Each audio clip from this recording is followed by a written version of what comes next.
आरिफ भाई, जब घूमने आए हैं इतनी ठंड में तो एक गन्ना भी खा लें चले।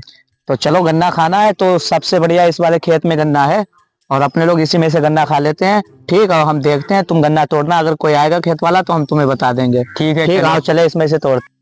ठीक, जाओ अख्तर, मैं यहाँ से देख रहा हूँ, तुम जाओ अंदर से गन्ना तोड़ के ले आओ। ठीक है। ठीक।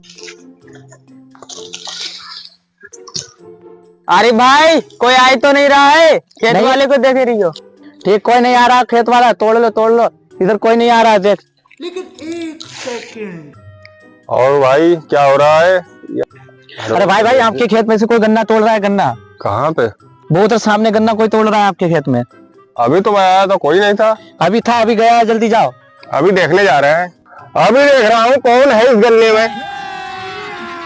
गन्ना हिल तो रहा है, कौन है इसमें? निकला, वे निकल।